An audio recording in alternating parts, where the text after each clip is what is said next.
This is the place to be. Yeah. This is the place to be. Yeah. Innovation Days. Hello everybody, Friday afternoon, just a little bit more than a week for the next Innovation Days. Can't believe it's almost 2 years ago. Jennifer, my good friend Jennifer from Canon, can you imagine that it's 2 years ago that we spoke to each other at Innovation Days? Times fly by. That is crazy. Luckily, there was another event in between that we could speak as well. That is true. And that was, of course, Drupa, and also sometimes we have opportunities to bump into each other at other occasions, so I really appreciate that. But, Canon, you have just been rested on your laurels since the last time we spoke, right? Exactly. We have not introduced many new products, not announced anything, and not have had lots of success in the market, and more importantly, looking at what our customers have achieved. So yeah, no, it was a very quiet time since last time at Hunkeler Innovation Days. Yeah, and you know, I will have big problems with your marketing and communication when they see this and think, oh, that was not the talk track we were supposed to have. But we spoke about having a little fun also because it's weekend. But I mean, it's actually quite much on the contrary, right? Yes. As I said to you before we turned on the camera, I think that Canon is, you have been well positioned in the European market for years, but it seems that you just continue both partnerships with companies, getting new customers, developing exciting technology. So how is it? You were responsible for as a senior marketing leader. How is it for you to keep up on all the new things and make sure that you get the right things out in the right timely manner and things like that? How is that? Well, sometimes it's a challenge, but it's a very positive challenge, of course. I feel, with all the innovation power that Canon brings to the table, you can imagine last year was a lot to do around not only Drupa itself, but also all the announcements and all the new technologies that we launched, and no matter which segment, because of course one thing we're talking Hunkeler Innovation Days, I guess that's more small format, high speed, and specifically very interesting for inkjet, but our portfolio is vast, right? From small to wide format, and now going into labels and packaging. So extremely exciting times. How do we do it? We have an extremely good team, and I'm very fortunate to work with them, and very proud to work with that team as well. So. You personally, how much are you involved? Because if I should make a little joke, I have a friend that when he said that the reason why Danes were successful in America was because in America, when you get high positions, you went spend your time on the golf court. But when you came as a Scandinavian, you were basically working harder. And I think that European mentality is also what you experience. But how much are you involved in let's say, the daily operations and in executing and checking everything that is compliant to also what the Japanese thinks? Well, I'm trying to stay away as much as I can, but somehow I just like the business too much that I do get involved in many things, of course. But as said, I'm very fortunate that I have a great team, and quite some of them to work with and to rely on. But of course, it is that. That collaboration with whether it's headquarters or it's partners or connecting teams in between, and also looking at what are innovation or innovative projects that we can do going forward. That is what I am trying to focus on as much as I can. Keeping the backs free of the experts that are doing the hard work. At Drupa, it came, I would say, quite as a surprise to many that the collaboration with Heidelberg. One thing is, it is of course a business decision that I think will have big influence for both companies positively. But I was also thinking that it's like building new relationships and figuring out how to actually implement things. Is that also something that you in your position is involved with, or is that more like on the Japanese side? Well, so the cooperation between Heidelberg and Canon is basically between Heidelberg and Canon Production Printing. So our headquarters, they're actually also located here in Venlo, from where I'm working right now. But in my current role, I'm responsible for marketing in the EMEA region for Canon. So for the Canon direct channel and our authorized partners there. So I'm not directly involved in the Heidelberg relation, but of course that doesn't mean that you don't know people and you didn't have contact beforehand either, because I think that's one of the beautiful things in the print and communications industry, that it at times feels like a big family and lots of people, and it's in the end what brings our customers forward. We all believe in the power of print. We believe that print will be there in the future, but a lot of that is moving to digital, and that is what the step from Heidelberg also, of course, underlines. Another thing, and then of course I want to talk to you about Innovation Days. I was just thinking, because with the IB7 that was also introduced at Drupa, and is it IX 1700? Yes. Both these machines are not produced in Europe anymore, right? The IB7 is. Okay, the IB7 is, but the IX 1700 is Japanese now, right? The you can't really say one is Japanese, the other one is European or etc., because we have R&D sites in many different countries, amongst others the Netherlands, Germany, but also Romania and Japan. And they're working very, very closely together. So in that sense, there's bits and pieces of all the sites in each of the products. But in terms of production facilities, the focus here is on high speed inkjet, and in Japan we are focusing on the so far sheet fed toner and large format, and then now they're picking up the sheet fed inkjet as well. Of course, they have lots of inkjet experience on the large format side. Of course, yeah. But that was actually a little bit of curiosity, because also when you look at the form factor of the IX 1700, I think it's a beautiful machine, but it also, like the way that it transports the papers on the vacuum belts and things like that, seems like a really truly upgrade to the technology side of Canon equipment, and a smaller footprint and things like that. So I was just wondering, because again, it seems that you're merging some of the technologies and the knowledge you have from some of the other sides of your business, right? So I was just curious whether No, absolutely. that was. I think. Sorry that I cut you off, Morten. No, you're welcome. No, but I'm just the editor. You don't worry. Passionate about that, because I think this is one of the strengths that we have so many different technologies and so many different sites with different expertise, and as you see them blending together and growing together, which is of course what was the goal of the whole collaboration, or the takeover of OSE at that time by Canon, and that is really what comes to fruition. And we are now so many years into the Canon legacy, and it's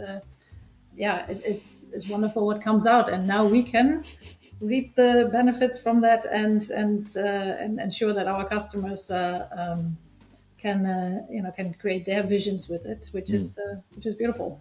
It's funny, because I check your LinkedIn, and I mean, you go back also from OSE days, right? And then when you talk about here, it's so many years ago, and still that you see that. I remember, I think it was in Venlo, that you still have like some of the label clothes or some of the signs are still like OSE, so that these transformations just take way longer time than most people anticipate, right? Oh, usually acquisitions or mergers, that's what it is. But right now, I think the only spot where in this location we still have OSE signs is in the OSE Museum.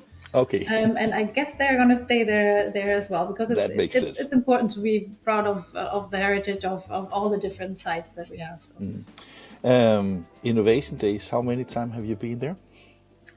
I personally just only a couple of times, frankly. Oh, really? Yeah, Okay. yeah. I haven't been there so many times. Okay. So for me, Drupa was something that my first was 2000, I think. Okay. Okay. But Hunkeler Innovation Days just really had full of times. Okay. But it's an interesting show, and it's very different from Drupal, right?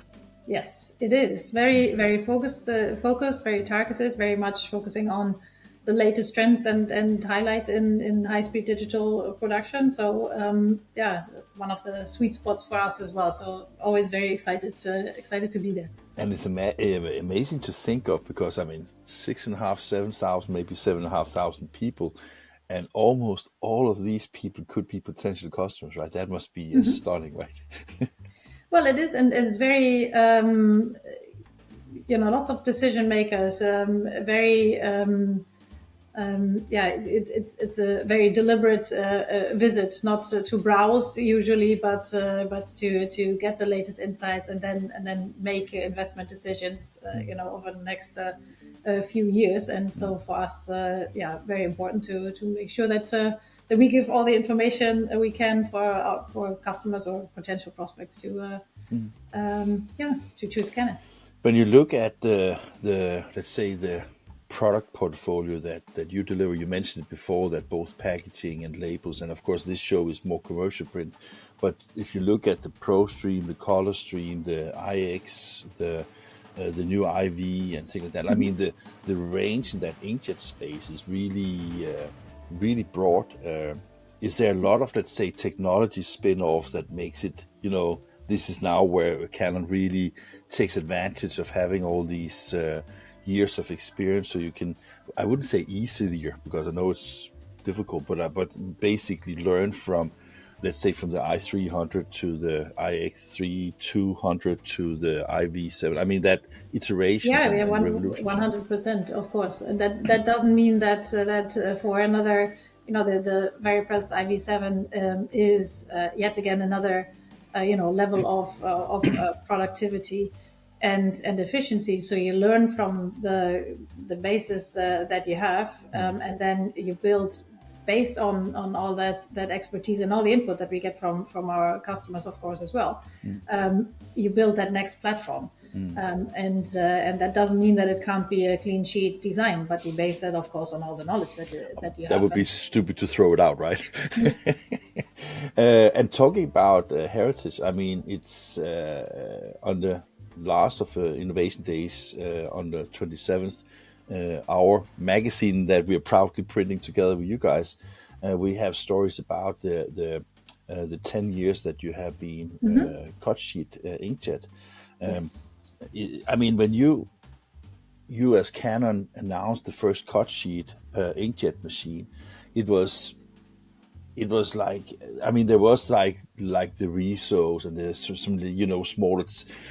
smaller, let's say, more transactional and office kind of inkjet. But you really stepped up to making something that was like really changing the market. I mean, it has been a significant milestone for Canon, right?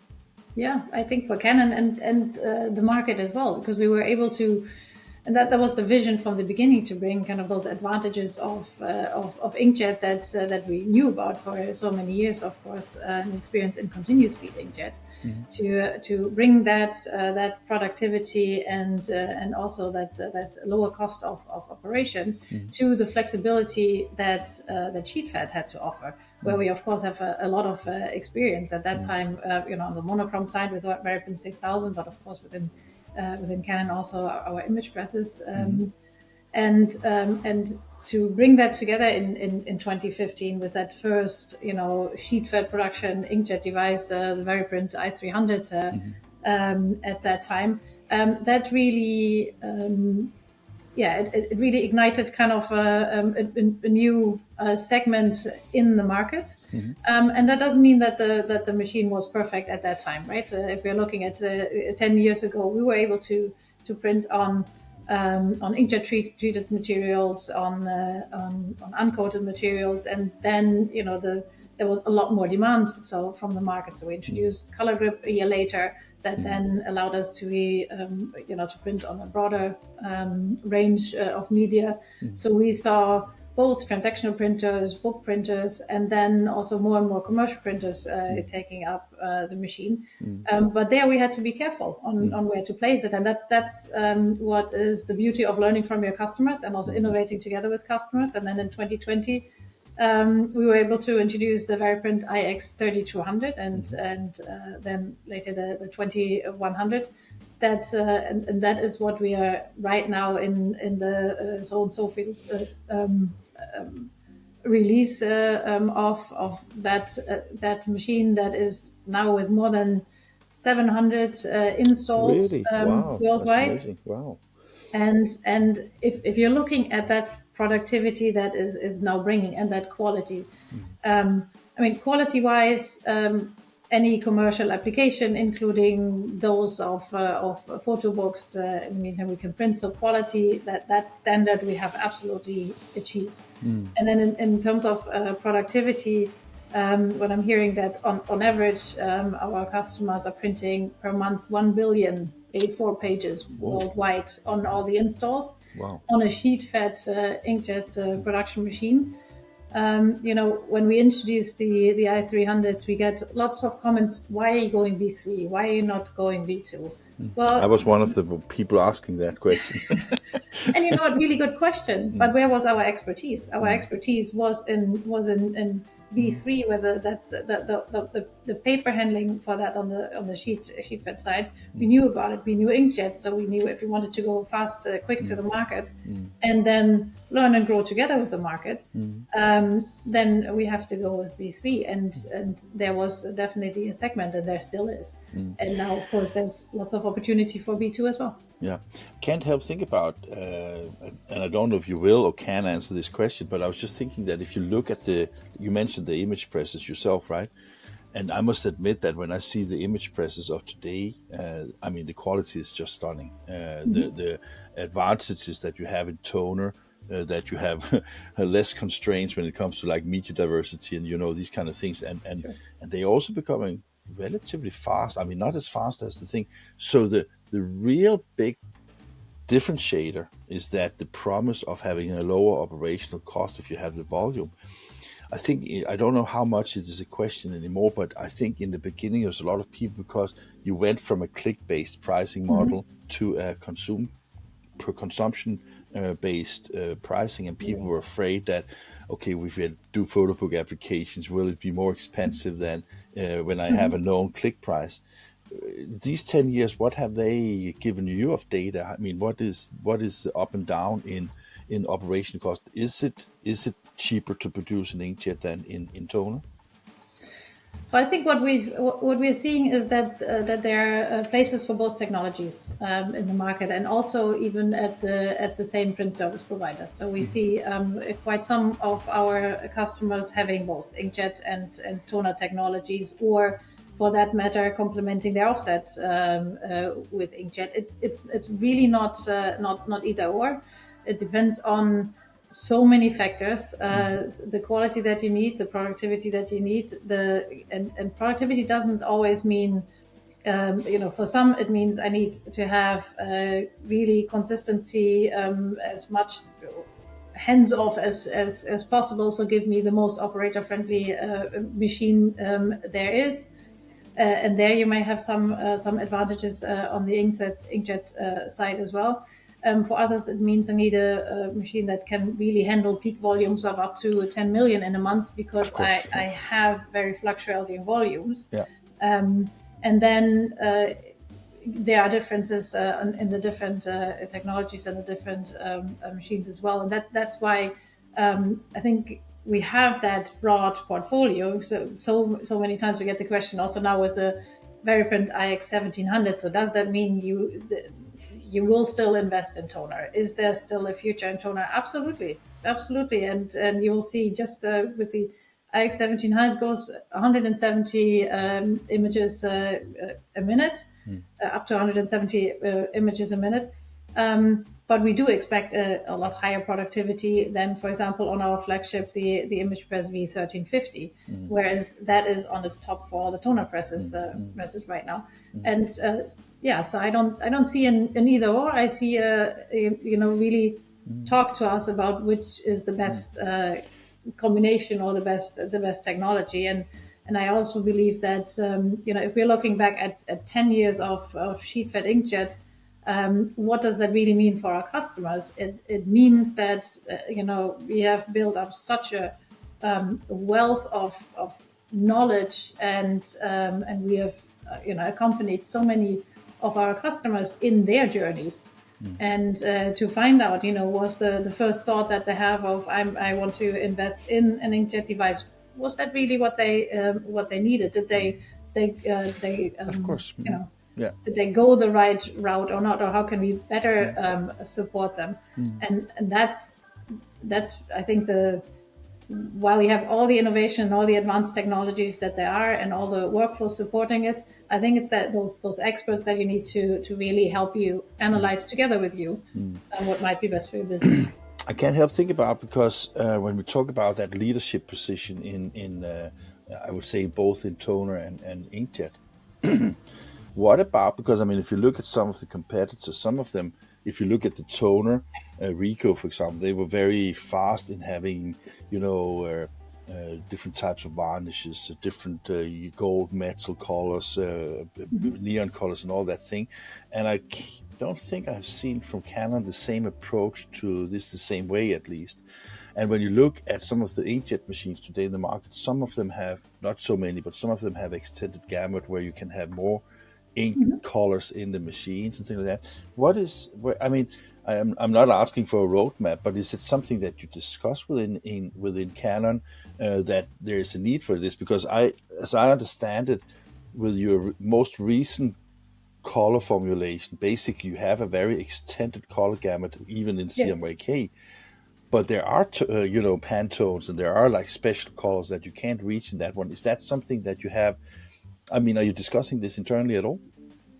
That's always a discussion internally and with customers, because if I'm looking at the iX3200 now, we're hitting, we can achieve 91% of the Pantone range, if we can believe the certifications from Fulgor and ID Alliance.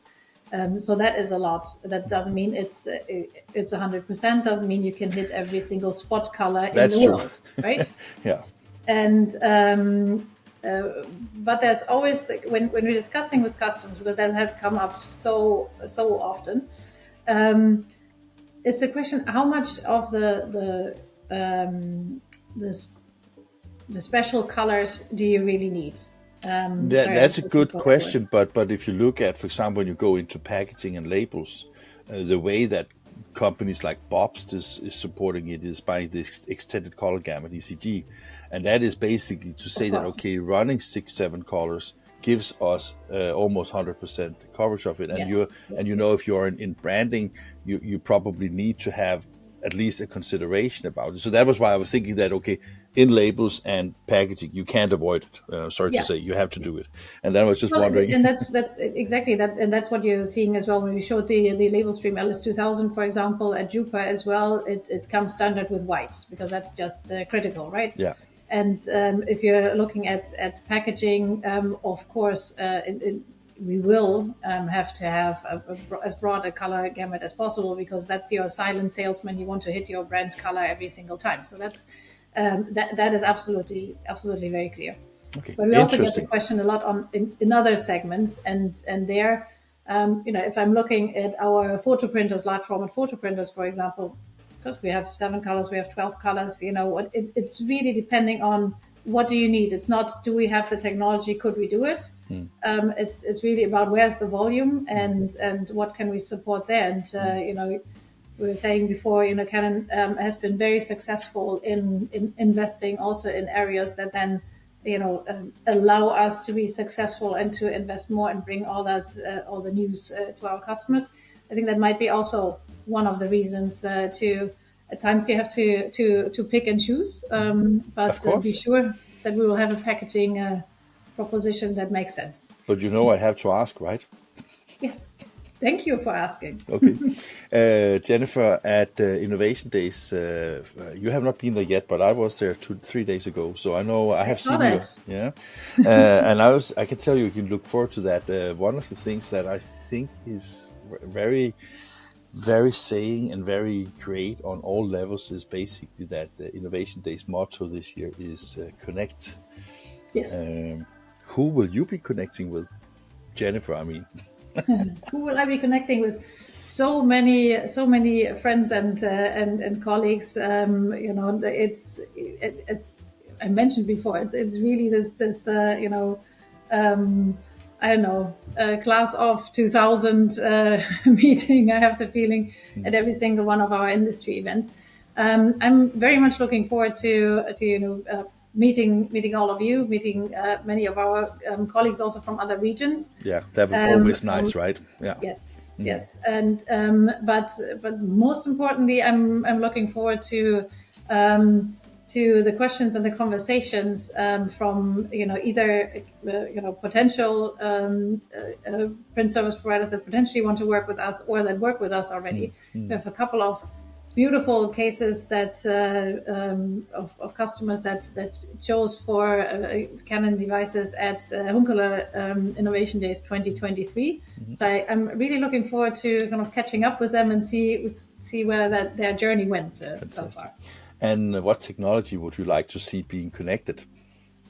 What technology I'd like to see being connected? Now, first of all, I'm very much looking forward to all the connections that we are planning to show at the show. So we've spoken about sheet-fed inkjet before. So we're going to show our VariPrint IX 3200. First time in line with the Horizon Eyes Digi-Stitch line.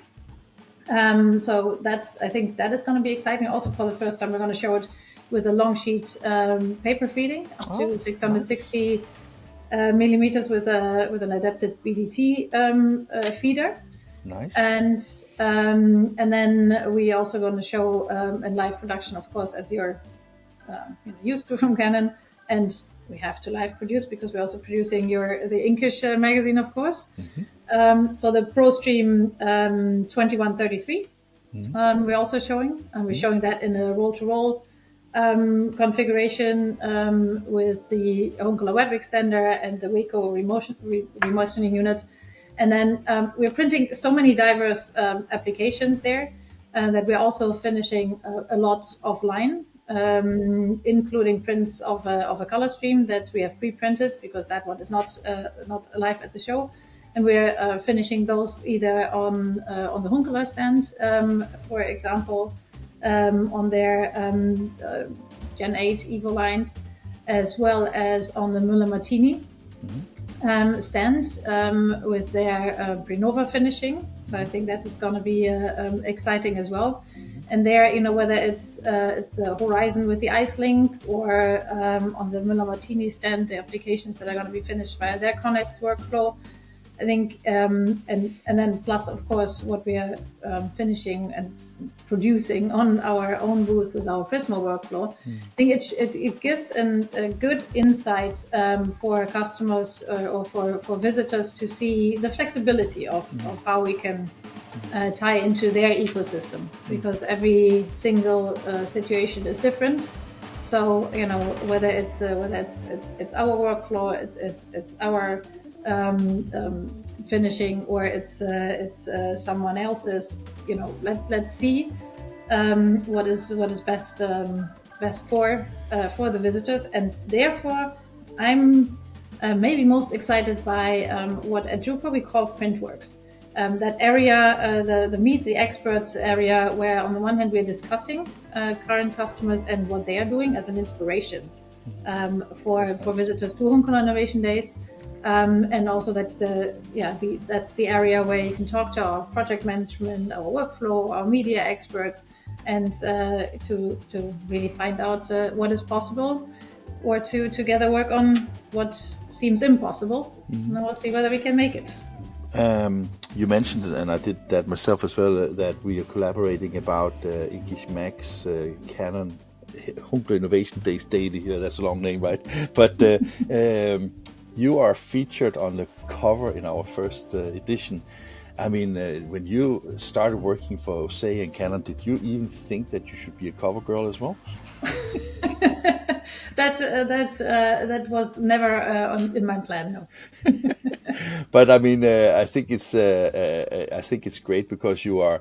I mean, you obviously know a lot about what's going on in both technology-wise and in the market and things like that. So I'm really honored to have you on the cover in our first edition, and Always mine. and it will be fun because I think it's. I actually thought we were the first to doing a live Innovation Days daily, but Matthias told me that they did a simple one some years ago. But we will make it great together with Canon. And when you talk about the connectivity, the programmatic planning or programmatic printing, where you have variable data in the center of the magazine, I can tell people that you should go and pick up a magazine at Canon's booth. And then you should go and see if you can figure out from where in their booth that center picture is. Exactly. Where do you fit into or be part of the bigger picture? Precisely, yeah. And I think that is like I think that is a very nice slogan for what you will be there, because as you say, one thing is what you do on your own booth, both technology-wise and computer-wise. But as I understand, talking to some of the other exhibitors, Canon has a foot and deliver print to many different booths at Innovation Days. So Canon print can be seen in many different applications. So that would be exciting.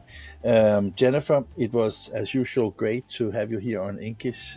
I hope you like the questions, and I hope that the audience also like your openness to answering them. So thank you very much. Thank you very much for the time, Morten. So looking forward to seeing you in a couple of days live. Definitely. Take care and have a wonderful weekend and the carnival and everything. That would be fun, right? Take care. You too.